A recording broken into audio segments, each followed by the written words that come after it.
Racially, I identify as Filipino American as well as Asian American. I think being Asian American means balancing both race and ethnicity, having an Asian racial background, but still holding on to my ethnic heritage and ethnic identity.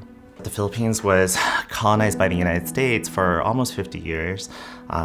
What's interesting is that the Filipinos in the Philippines revolted against the Spanish in the late 1800s. They declared their independence in 1898, but by 1899, the United States took over. So why are we even celebrating our independence just to be taken over by another country?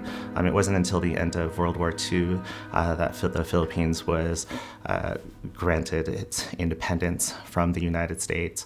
And even then, when the Philippines celebrates its Independence Day, we don't celebrate our independence from the United States, we celebrate our independence from Spain.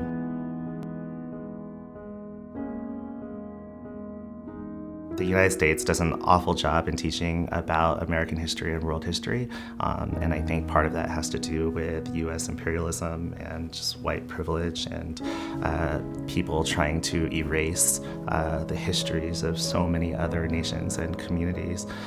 And as a Filipino American, I noticed this a lot growing up.